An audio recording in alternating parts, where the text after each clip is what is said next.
하나님 아버지와 우리 구주 예수 그리스도로부터 오는 은혜와 평강이 오늘도 여러분에게 충만하기를 바랍니다. 오늘은 말씀에 앞서서 성도님들에게 한 가지 질문을 올리겠습니다. 잠깐 제가 드리는 질문에 분명한 답을 하실 수 있도록 마음의 준비를 좀 해주시기 바랍니다. 네. 이런 질문을 드려봅니다. 하나님을 믿고 따르는 성도님들께서는 무엇을 바라고 계십니까? 하나님을 믿고 따르는 성도님들께서는 무엇을 바라고 믿고 따르십니까? 제가 정확히 10초 여유를 드릴 테니까요. 마음에 한번 그 답을 써보세요. 마음에 그 답을 한번 써보세요. 나는 왜 예수를 믿는가? 무엇을 바라는가? 10초를 정확히 시작.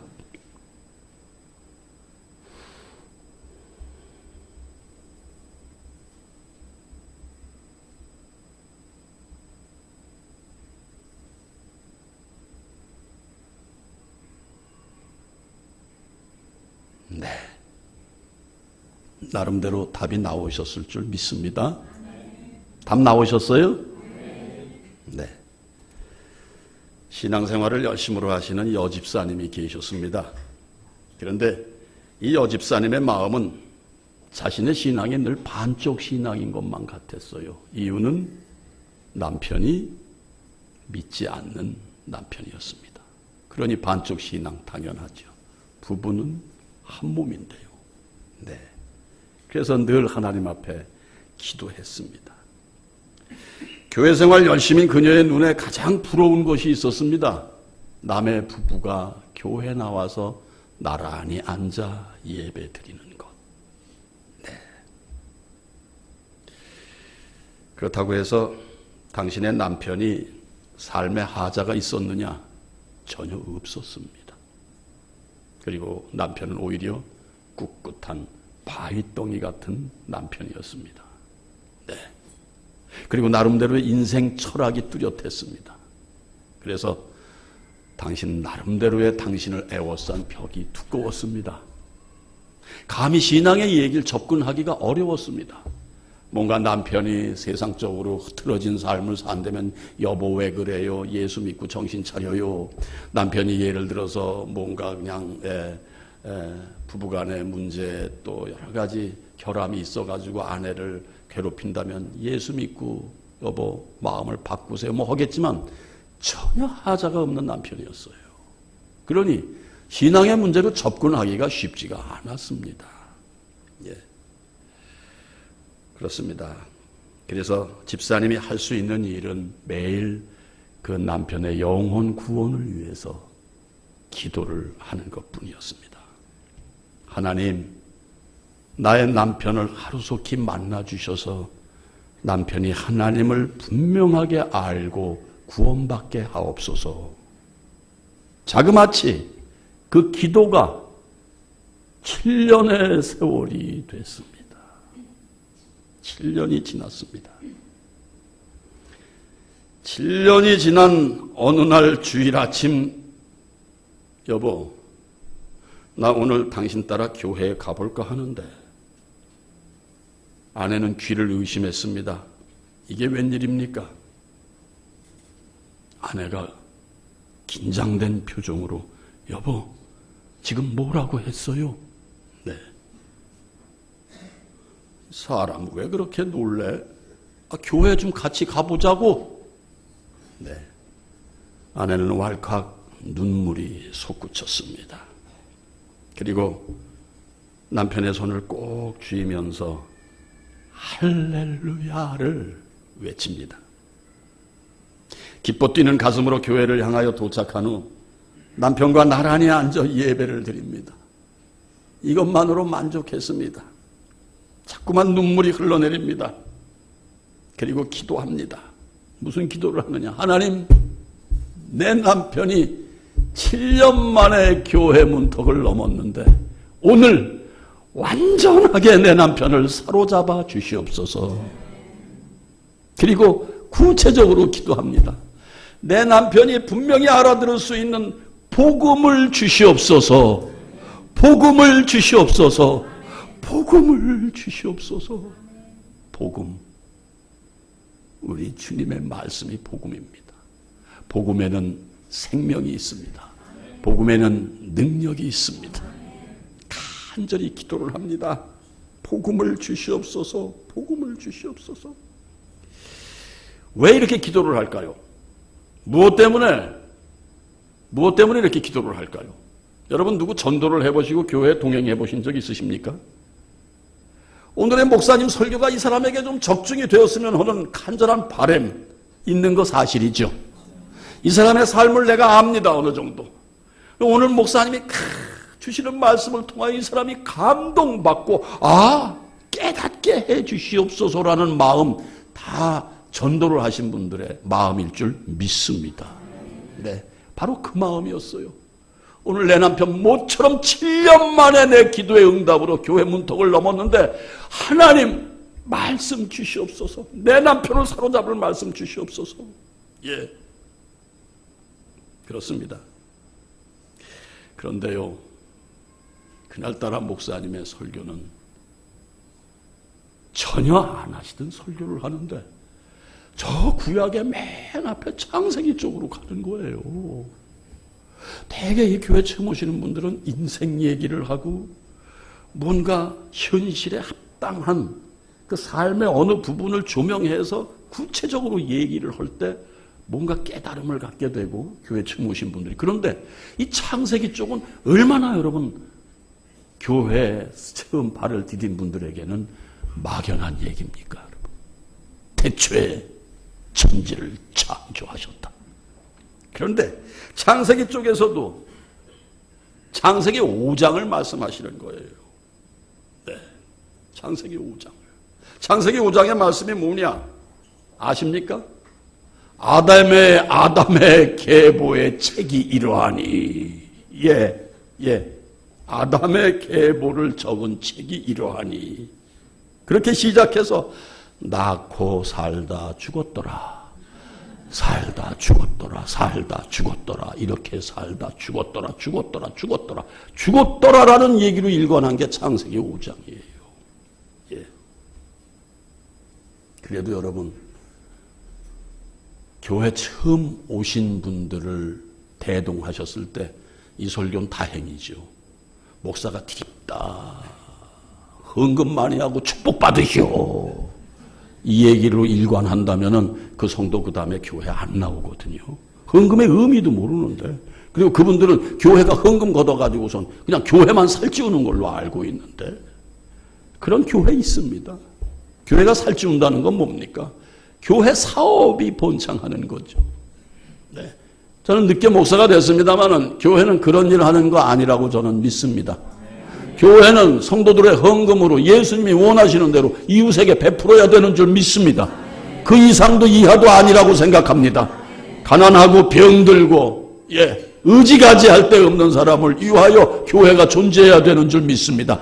이것에 살이 쪄야 되는 줄 믿습니다. 여러분, 얼마든지 세상 것을 활용해서 교회가 의도하는 바 다 활성화시킬 수 있습니다. 여러분, 이제 임 목사 이제 목회할 횟수도 그렇고 늦게 목사가 됐으니 저렇게 얘기를 하겠지. 아닙니다. 오늘날 교회 문제는 거기에 있더라고요. 보니까 세상 사람들이 할 일을 교회에서 자꾸 하려고 하기 때문에 이게 문제가 되더라고요. 여러분. 네, 얘기가 잠깐 다른 방향으로 흘렀습니다만은 왜 하필이면 오늘따라 목사님께서 이런 설교를 하실까? 죽었더라 설교를 하실까? 남편의 눈치를 보게 됩니다. 한마디로 아내는 죽을 맛이었습니다. 아니나 다를까 남편은 눈을 꼭 감고 얼굴 표정이 마땅치가 않습니다. 예배가 끝났습니다. 남편에게 미안했습니다. 성도님들이 빠져나갑니다. 아내는 조용히 여보 일어나 갑시다 이렇게 얘기를 합니다. 아내의 소리를 들은 남편이 강대상을 이렇게 바라보다가 무겁게 입을 엽니다.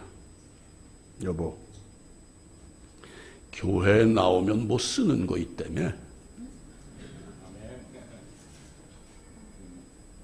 교회에 나오면 뭐 쓰는 거 있다며? 네? 그건 뭐 있잖아, 이렇게 쓰는 거. 여보, 등록. 그래. 등록 카드를 찾아다가 앞에 내놓으니까 자신이 씁니다. 집에 돌아왔습니다. 대체 사연이 뭘까? 이유가 어디에 있을까? 조마조마한 마음으로 저녁이 되어 남편에게 묻습니다. 여보, 당신 어쩌다가 등록 카드를 쓰셨어? 남편이 이렇게 말합니다. 오늘 그 창세기라는 곳에서 나온 말씀 때문이야. 같은 말이 계속 반복되는데 나는 도저히 그것을 피해 달아날 수가 없더구만. 반복된 말씀이 뭐였습니까, 여러분? 죽었더라였습니다. 이것을 피하실 분 계시면 손들어 보세요. 오늘 이 자리에 내가 한 세상 살아오면서 다 내 능력으로 다 내가 열심히 땀 흘려서 이루었어. 네, 그렇습니다. 그러나 창세기 5장에 낳고 살다 죽었더라. 이 죽음을 피하실 수 있는 분 있으시면 자신 있게 손들어 보십시오. 없습니다. 한 명도 없습니다. 천하장사도, 나폴레옹도, 록펠러도, 카네기도, 역대 대통령들 지나온 임금님들 다 떠났습니다. 네, 아담도 죽었더라, 에노스도 죽었더라, 게난도 죽었더라, 에녹도 죽었더라. 이게 창세기 5장에 기록된 말씀입니다. 저는 오늘 열린문교회 예배로 모이신 사랑하는 성도님들께서도 이 죽었다라는 말씀에 다시 한번 주님 앞으로 손을 드시기를 바랍니다. 사랑하는 성도님들, 그래서 다시 앞서 질문드린 말씀을 기억하세요. 무엇을 바라고 신앙생활을 하십니까? 목사가 성도님들에게 질문을 드릴 때는 정확한 답으로 인도하기 위한 질문인 줄 믿습니다. 그 답을 드립니다. 지금도 나를 지키시고 나를 도우시고 나를 깨닫게 하시는 보혜사 성령님을 언제나 바라시는 성도님들이 되시기를 주님의 이름으로 축원드립니다. 답입니다. 성령님 나와 함께 하시옵소서. 만사 형통 원하십니까? 우선순위가 성령님 나와 함께 하시옵소서. 이 기도의 응답을 받으시면 여러분들은 만사 형통할 줄 믿습니다. 그런데 이미 우리는 다 성령을 받은 사람이라는 이 사실을 인정하고 나가시길 바랍니다. 여러분, 주님을 믿습니다 하는 순간 성령께서는 우리와 함께 하신다는 사실, 믿음으로 물세례를 받으신 모든 분들에겐 성령이 임하여 성령의 도우심으로 이 시간까지 왔다는 확신과 함께 더불어 성령님이 나와 함께 하신다. 이것이 여러분들의 신앙 고백이 되시기를 주님의 이름으로 축원드립니다. 축원 무슨 말씀인지 아시죠, 여러분? 하나님께 기도해 드린다는 것입니다. 원하는 바를 기도해 드린다는 얘기예요. 오해하지 마세요, 여러분. 그런 성도님들이 되시기를 주님의 이름으로 축원드립니다. 그렇습니다. 성도는 하나님의 신 보혜사 성령님이 함께하는 사람이요, 성령님이 아니고서는 결코 성도의 삶을 승리로 이끌 수 없다는 것 분명한 사실인 줄 믿습니다, 여러분. 네, 성령에 대해서는 이미 말씀드린 바 있습니다. 성령은 하나님의 거룩한 영이시고 성령은 생명의 공급자이신 줄 믿습니다. 지금 이 순간에도 우리의 머리와 우리의 가슴 속에서 쉼없이 일하고 계신 보혜사인 줄 믿습니다. 네, 보혜사 파라클레토스. 무슨 얘기입니까? 위로자, 상담자, 변호자, 우리를 강하게 하시는 파워, 힘이요, 연약한 우리를 후원하시는 후원자를 파라클레토스라고 합니다. 헬라어입니다, 여러분. 네, 여러분에겐 성령님이 함께 하신다는 이 사실을 한시도 놓치지 마시기를 주님의 이름으로 축원드립니다. 성령이 함께 하시면은 그 무엇도 문제될 것이 없습니다. 7년 동안의 기도로 첫 예배 시간 그 남편에게는 성령이 임하여 죽었더라는 말씀으로 도망가지를 못하고 창조주 하나님께 투항하고 자신을 내맡긴 줄 믿습니다. 한마디로 아내는 가슴 조였습니다마는 성령의 역사를 염려로 막을 길이 없었던 것입니다. 남편에겐 성령의 역사가 있었던 것입니다. 7년 동안 기도의 응답이 있었던 것입니다. 아내의 염려는 염려일 뿐이었습니다. 성령은 일하신 줄 믿습니다. 그래서 죽었더라는 말씀에 두 손 바짝 들고 꼼짝 못하고 달아나지를 못하고 등록까지 한 바로 그 남편인 줄 믿습니다. 어제 우리 교회 권사님과 점심을 나누었습니다. 권사님 흐뭇한 가슴으로 이런 표현을 해주셨어요. 그렇게 골프도 좋아하시던 분이 이제는 골프하자 그러면 주일은 건드리지 마라. 주일은 난 골프 안 한다. 여러분, 교회 임직자, 중직자임에도 불구하고 주일을 쉽게 무시하는 분들 계실 때 저는 가슴에 구멍이 나는 듯 아픕니다. 그러나 저는 한마디도 표현을 하지 않았습니다. 네. 꼭 굳이 주일을 끼고 여행을 가실 이유는 무엇입니까? 5년, 5살 된 교회이기에 이제 목사도 할 얘기를 좀 하겠습니다, 여러분. 외국에 갔다가도 교회 임직자들은 주일을 맞추어 돌아옵니다, 여러분. 예. 목사는 말할 거 없죠. 저는 10번, 20번 외국에서 오라고 합니다. 제 얘기를 해서 죄송합니다만. 그러나 교회를 지키는 것이 우선이기에. 정말 피치 못할 땐 한 주간 제가 다녀온 거 한 2번밖에 없었던 것으로 기억합니다. 5년 동안에 여러분. 네. 오늘 이 얘기 심각하게 받아들여 주시기를 바랍니다. 특히 중직자들이 주일 성수에 게으른 것. 임 목사는 그런 얘기도 잘 안 하고, 그저, 물론입니다. 세상에 충실한 것도 사역입니다. 그러나, 가능하면 우선순위를 어디에 놓느냐, 이거 중요한 줄 믿습니다, 여러분. 앞으로 그렇게 성장해 주시는 열린문교회 성도님들이 되시기를 바랍니다. 네, 그렇습니다. 다시 말씀드립니다. 오늘의 말씀의 제목은 성령이 임하시기까지의 조건입니다.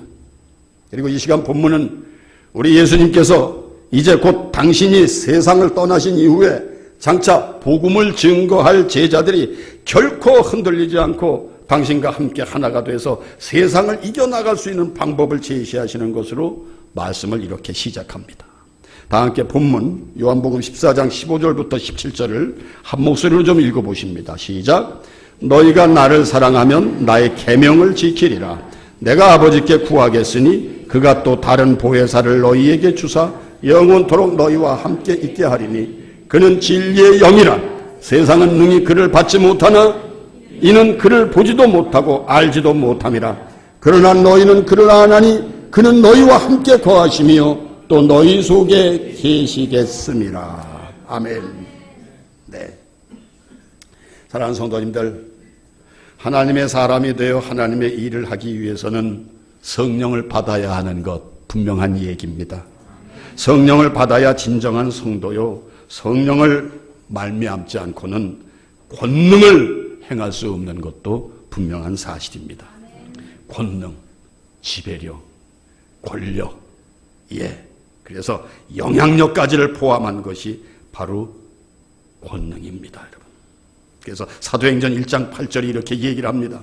오직 성령이 너희에게 임하시면 너희가 권능을 받고 예루살렘과 온 유대와 사마리아와 땅 끝까지 이르러 내 증인이 되리라.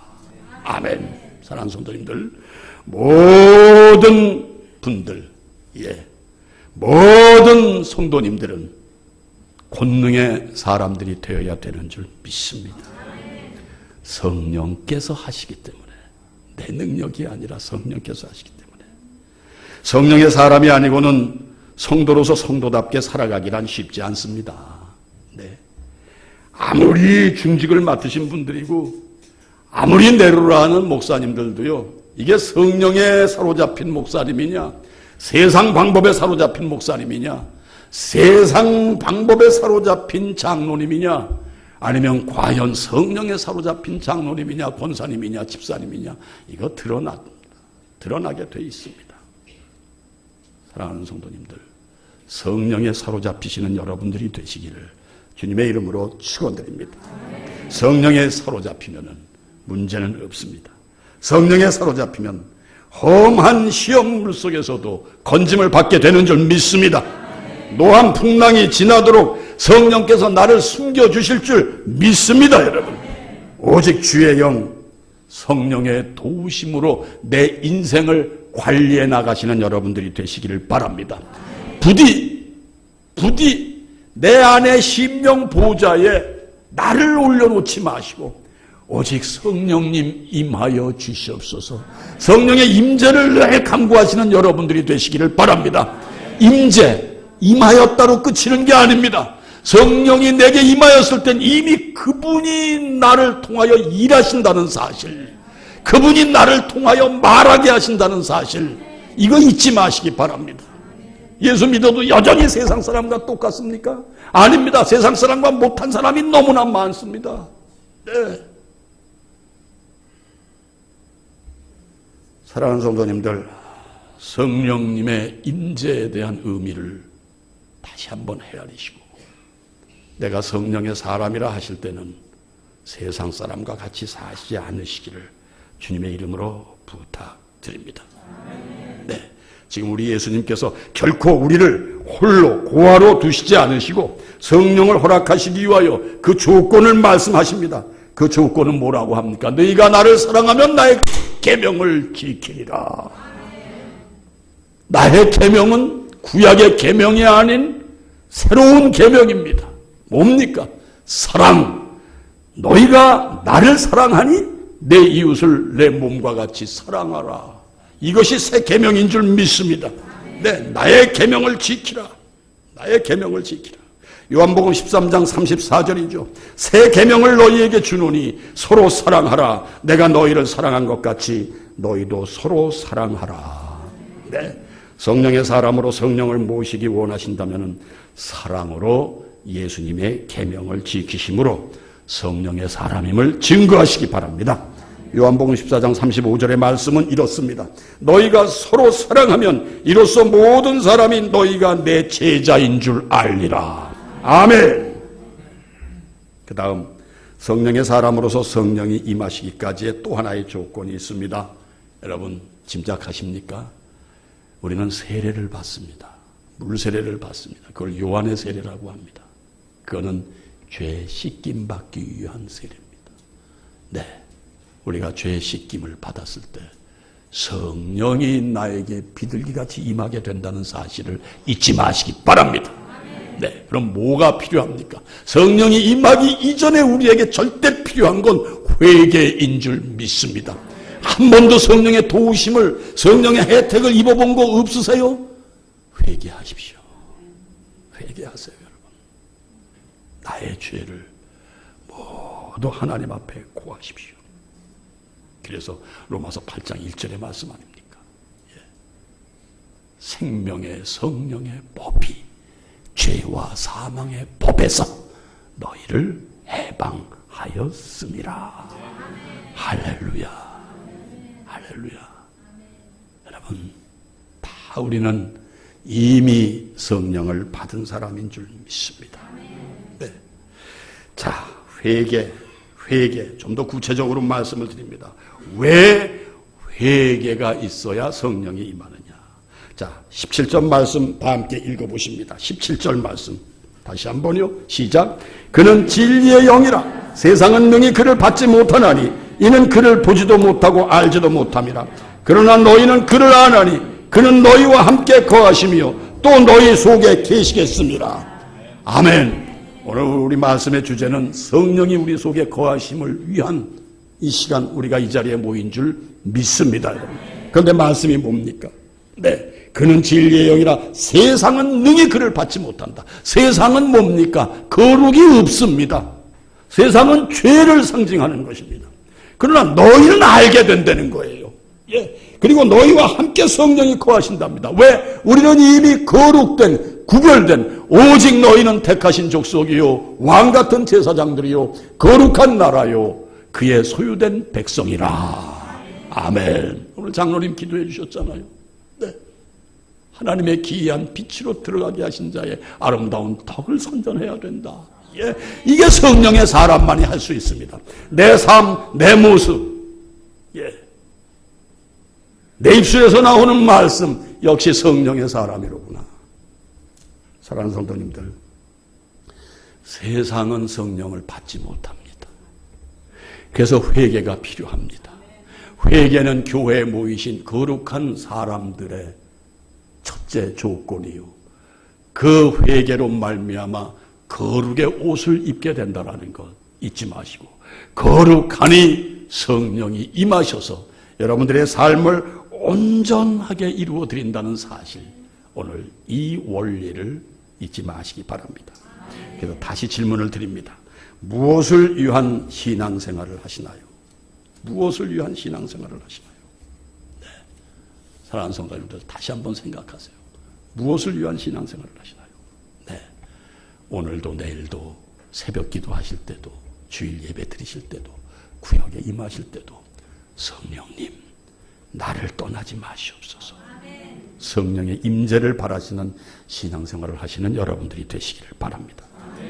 어떤 분이 성령을 간구하는 기도를 이렇게 인터넷에 올려두군요. 잘 보아주시고 들어주세요.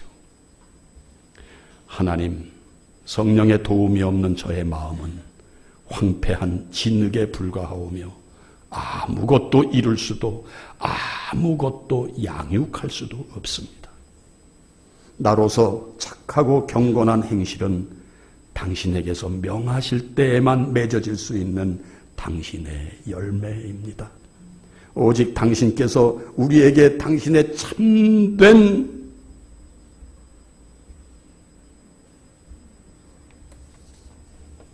뭐라고 썼습니까? 참된 길을 가르쳐 주시지 않는다면 아무도 그 길을 발견할 수 없습니다. 아버지여, 당신은 나를 인도하셔야만 합니다. 당신께서 그와 같은 생각을 나의 마음속에 불어넣어 주실 때 이러한 미덕은 제 속에서 자라게 될 것이며 저는 당신의 거룩한 발자국을 따라갈 것입니다. 부디 성령님과 함께 더불어서 이 가정의 달, 가정에서도 거룩한 길을 걸으시는 아빠, 엄마, 남편, 아내, 할머니, 할아버지, 손자, 손녀, 자녀들이 되시는 여러분들이 되시기를 주님의 이름으로 축원드립니다. 그래서 이 기도가 우리 성도님들의 기도가 되시기를 다시 한번 권면합니다. 기도하겠습니다. 우리를 위로하시고 우리를 상담까지 하시는, 그래서 우리를 변화시키시고 우리를 강하게 하시는 성령 하나님, 간절히 바랍니다. 험한 세상 지나 천국에 임하기까지 결코 실족치 않도록 우리들을 떠나지 마시고 지켜주시옵소서. 예수님의 이름으로 간절히 기도하옵나이다. 아멘.